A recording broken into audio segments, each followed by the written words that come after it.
They are noble models for the triple world. Text. Vinaya Master Huiqing of Suzhou was the Karmadana. Vinaya Master Tiangying of Qingzhou was the teaching transmitter. Vinaya Master Chi Tulo of Central India recited the precepts. Tripitaka Master Mitu of India was the precept certifier. Commentary. Ting Fu Pao writes that there should be 4 karmadhanas, yet the sutra mentions only one. He says that the one mentioned was the most famous of the 4. Because he didn't understand the precepts, his commentary is confused. There was only one karmadhana. Karmadhana is a Sanskrit word which means to arrange events, or to explain rules. The karmadhana makes certain that everything is done in accord with Dharma, in accord with the rules established by Shakyamuni Buddha. Anything not in accord with the Buddha's rules is unacceptable to the karmadhana. When conferring the precepts, the precept transmitter asks the karmadhana, "May the precepts be transmitted to this person?" The question is asked 3 times, and each time the karmadhana must reply, "Yes." On the precept platform, the karmadhana and the teaching transmitter sit immediately to the left and right of the precept transmitter. The remaining 7 certifiers sit on either side. That is the arrangement of the 3 masters and 7 certifiers. They represent the Buddhas of the 10 directions in speaking Dharma and transmitting precepts. Therefore, when leaving home, receiving precepts is especially important. The teaching transmitter transmits the sutras. Chi Tulo, transliterated from the Sanskrit, means flower of merit and virtue. Dharma Master Mitu understood the 3 divisions of the Tripitaka, Sutras, Sastras, and Vinaya, and so he is called a Tripitaka Master. He is closely associated with the Chinese Vinaya because he translated the Dharmagupta Vinaya from the Sanskrit into Chinese. All the precept spirits protected this intelligent master, and there are many miraculous events connected with his life. Mitu means flourishing. His full name was Ta Mo Mitu, flourishing Dharma. Text. Construction of the precept platform had begun in the former Sung dynasty by Tripitaka Master Gunabhadra. He erected a stone tablet which said, "In the future, a bodhisattva in the flesh will receive the precepts in this very place." Commentary. The former Sung was the dynasty that preceded the Sui dynasty, not the well-known Sung dynasty of Sung Tai-tsu. Gunabhadra means a worthy of merit and virtue. This master established a precept platform at what is now called Ts'ao Monastery. His engraving foretold the coming of a bodhisattva in the flesh, not a bodhisattva who had gone to nirvana, but a living bodhisattva. Text. Further, in the first year of the Tianqian reign of the Liang dynasty, AD 502, Tripitaka Master Jnanabhaishajya came by sea from West India carrying a Bodhi tree branch, which he planted beside the platform. He, too, made a prophecy, saying, "After 170 years, a bodhisattva in the flesh will proclaim the supreme vehicle beneath this tree. Taking measureless multitudes across, he will be a true transmitter of the Buddha's mind seal, a Dharma host." Commentary. Tripitaka Master Jnanabhaishajya, Wisdom Medicine, predicted that a living bodhisattva would speak the supreme vehicle Dharma from beneath that Bodhi tree, teaching the Dharma of a direct pointing to the mind to see the nature and realize Buddhahood. As a true transmitter of the Buddha's mind seal, this bodhisattva would use the mind to seal the mind. Shakyamuni Buddha held a flower in his fingers and smiling subtly, transmitted the mind seal of all the Buddhas to the first patriarch, Mahakashyapa. Transmitters of the mind seal are patriarchs. A Dharma host is one who lectures sutras and explains the Dharma. Jnanabhaishajya brought a Bodhi tree branch from India to China, not a whole tree, just a cutting.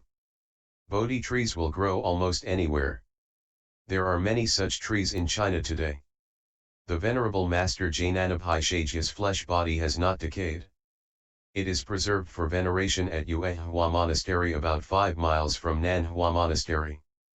The caretaker there, who has left home, does not feed visitors, so if you wish to visit, you must bring your own food.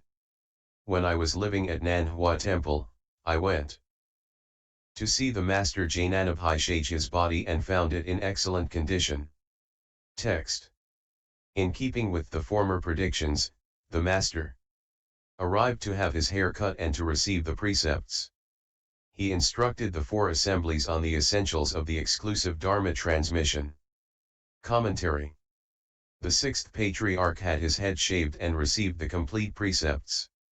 He then explained the Dharma for the four assemblies, teaching them the exclusive Dharma transmission, that is, the Dharma which has been passed down through every generation since the time of Shakyamuni Buddha. Text. In the spring of the following year, the Master took leave of the assembly and returned to Pao Lin Yinsung, together with more than 1,000 black-robed monks and white-robed layfolk, accompanied him directly to Ts'ao Hsi. Commentary. The sixth patriarch left and returned to Ts'ao Hsi. The black-robed are those who have left home. At that time lay people wore white robes. They all went directly to Ts'ao Hsi with the Master. Some people say that they have been to Ts'ao Hsi when they have not. They falsely claim to transmit the Ts'ao Hsi Dharma and Dhyana source, the basis of meditation. The Dharma ending age is just that, false Buddhists with phony credentials. Text. At that time Vinaya Master Tianying of Zhou and several hundred students followed the Master and came to dwell there. When the Master arrived at Pao Lin, in Ts'ao Hsi, he saw that the buildings were bleak and small, insufficient to contain the multitude. Wishing to enlarge them, he paid a visit to the villager, Chn Yashien, and said, "This old monk comes to the almsgiver seeking a sitting cloth's worth of ground. Is that possible?" Commentary. As soon as he realized that the great Master was the sixth patriarch, a transmitter of the Buddha's mind seal, Vinaya Master Tianying led his disciples to Ts'ao Hsi to study the Dharma under the great Master.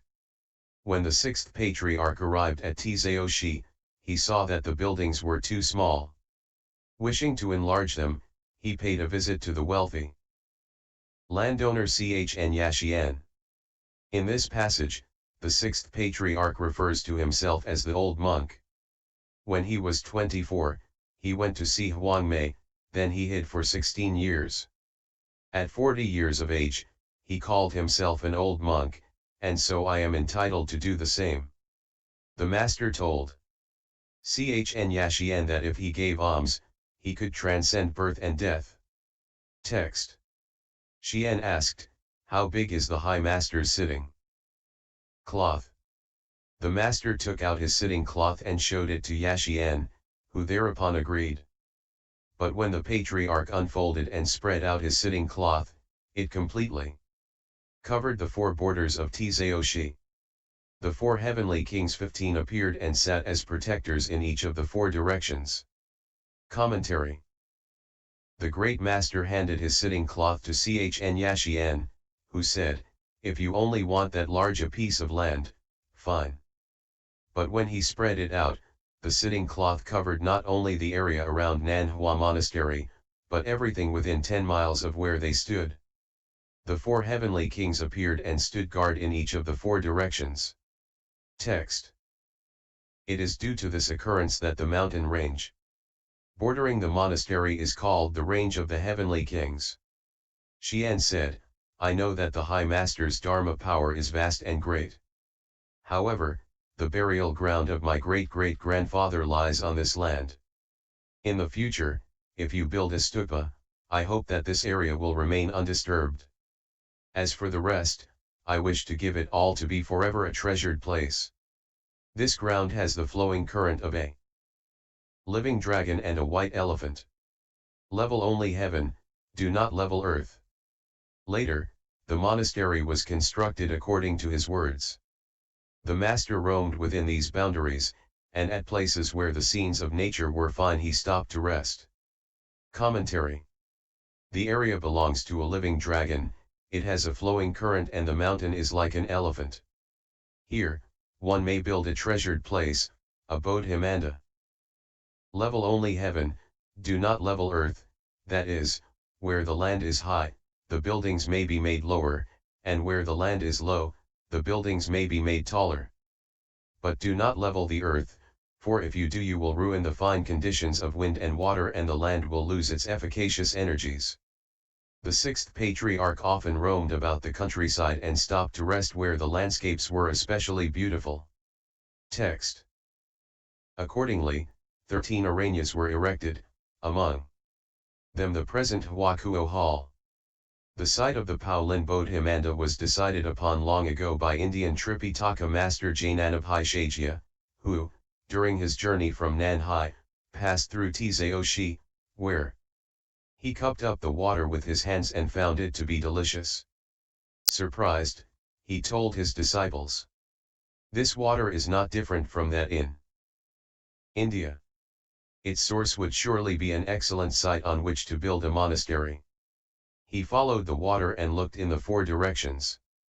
The mountains and waters encircled one another and the peaks were impressive. He sighed and said, "This is just like Jewelled Wood Mountain in India." Commentary. Why is the area around Nan Hua Monastery called Pao Lin? Pao Lin means jewelled wood. When the Venerable Jnanabhaishajya drank the water at Ts'ao Hsi, its taste was identical to that of the water in a certain place in India. He knew that the source of the spring was indeed an efficacious spot on which to build a temple. At dusk, he reached the site of Nan Hua Monastery. Gazing up at the mountain, he said, "This mountain looks just like Jewelled Wood Mountain in India. We shall call this Jewelled Wood Bodhimanda." Master Jnanabhaishajya was not alone, many of his disciples were traveling with him. He said to them, "The source of this stream is certainly a good site for building a temple." Monastic buildings are called Aranyas, a Sanskrit word meaning silent place. They are pure, quiet places for cultivation. The clear blue waters reflected the bright shining mountain peaks. The area was particularly beautiful. Text. He said to the villagers of Ts'ao Hsi, "A pure dwelling may be built here. After 170 years, the unsurpassed Dharma jewel will teach here. Those who attain the way in this place will be as numerous as the trees of this forest. It should, therefore, be called Pao Linear." At that time Magistrate Ho Ching Chung of Shaozhou reported these words to the emperor, who assented and conferred upon it the name Pao Lin Bodhimanda. The construction of the pure halls began in the third year of the Tianqian reign of the Liang dynasty, AD 504. Commentary. The village was called Ts'ao Hsi, descendants of Ts'ao, because its inhabitants were descendants of General Ts'ao of the period of the Three Kingdoms. 170 years after Master Jnanabhaishajya made this prediction, the sixth patriarch received the precepts and taught living beings at Pao Lin. The unsurpassed Dharma jewel refers to the sixth patriarch. Sangha and lay people who were to attain enlightenment at this place would be as numerous as the trees in a forest. It was therefore to be called Jewelled Wood. Text. In front of the hall was a pond in which a dragon often swam, bumping and scraping the trees of the forest. One day he appeared, larger than ever, covering the area with a thick mist. The disciples were afraid, but the patriarch scolded him, saying, "Ha! You can only make yourself appear in a large body, not in a small one. If you were a divine dragon, you could transform the great into the small and the small into the great." Commentary. The dragon was so big that you could only see the dragon, you couldn't see the pond at all. He danced on top of the water, splashing it everywhere in waves which were 10 feet, 20 feet, and even 30 feet high. He was showing off. "Incredible," said the disciples. "This dragon certainly intends to harm us." The sixth patriarch shouted at the dragon. He said, "If you really had spiritual powers, you could transform nothing into something and something into nothing, you could transform yourself or not be transformed, just as you wished, manifesting the great within the small and the small within the great. Text. The dragon suddenly disappeared, but returned an instant later in a small body, skipping about on the surface of the pond. The master held out his bowl and teased him, saying, "You don't dare climb into the old pitch's bowl." At that moment the dragon swam in front of the master, who scooped him out of the water with his bowl. The dragon couldn't move. Holding the bowl, the master returned to the hall and explained the Dharma to the dragon. Commentary. When the dragon heard the sixth patriarch dare him to manifest a small body, he disappeared. Strange. Think about it. Suddenly he wasn't there. Then, in the time it takes to feel a hunger pang, a little dragon appeared, dancing on top of the water. The great master said, "You have a little body now, but you wouldn't dare get into my bowl, would you? You wouldn't dare. Dragon. I dare you to get into my bowl." The dragon flew across the water and swam up before the patriarch. The patriarch didn't wait for the dragon to jump into his bowl, but reached right down and scooped him out of the water. In Manchuria, where I am from, there is a saying, before there were people in Manchuria, you could scoop up the fish with a bucket and chickens fell into the cooking pot. As for rabbits, you could just step outside, swing a stick, and knock over a few. This is what is meant by scooped. Catching the dragon was as easy as scooping for fish in Manchuria. Text. The dragon then shed his skin and left. His bones, only 7 inches long and complete with head, tail, horns, and claws, were preserved in the temple. Later the master filled in the pond with earth and stones. Now, in that place, in the front of the hall, on the right side is an iron stupa. Commentary. Dharma Master Fa Hai's introduction says that the pond was on the left side of the hall, but it was actually on the right. One commentator, Ting Fu Pao, had never been there and consequently did not realize that the direction of the pond should have been determined from the patriarch's position when sitting in the hall, that is, on the right side. Notes. One Dharma Master Fa Hai was a room-entering disciple of the sixth patriarch. That means that the sixth patriarch had transmitted the wonderful mind seal Dharma to him and he was therefore privileged to enter the patriarch's room. 2. One formally becomes a Buddhist only when one has received the 3 refuges, transmitted in a traditional ceremony by a qualified member of the Sangha. They are, refuge in, 1. The Buddha, 2. The Dharma, the teachings, and 3. The Sangha, Buddhist monks and nuns of the past, present and future. 3. Bodhisattva is a Sanskrit word. Bodhi means enlightenment and sattva, being. They do not enter nirvana but choose instead to remain in the world and save living beings. Thus bodhisattvas are enlightened beings who enlighten other beings. Diamond treasury refers to a division of dharma protecting bodhisattvas. 4. The real mark denotes true reality, devoid of external appearances, attachments, and discriminations. 5. The T'ien Tai school, systematized by the great master Chi, 538 to 597, is one of the great teaching schools of Chinese Buddhism. It takes as its basic text the wonderful Dharma Lotus Flower Sutra, and divides the Buddhist teaching into 5 periods. Each period is represented by an analogy to a milk product. Period milk product. Avatamsaka, 21 days, whole milk. Agama, 12 years, coagulated milk. Vaipulia, 8 years, curdled milk. Prajnaparamita, 22 years, butter. Lotus flower nirvana, 8 years, clarified butter, ghee.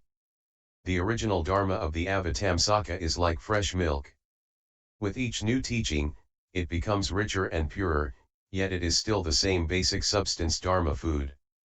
6. The Mahayana or Great Vehicle teaching stresses the salvation of all beings, since all beings possess the Buddha nature and may realize Buddhahood. It is called great in comparison with the Hinayana or Lesser Vehicle, whose followers pursue personal salvation. 7. A bhikshu is a Buddhist monk. 8. Open through cultivation, the 5 eyes are, 1. The Buddha eye, 2. The Dharma eye, 3. The flesh eye, 4. The heavenly eye, and 5. The wisdom eye. 9. Ihsin yin hsin, refers to the mind to mind. Transmission of Dharma passed through each generation from the time of Shakyamuni Buddha onwards. 10. Shurangama Sutra, Len Yen Qing, from Roll IT 945.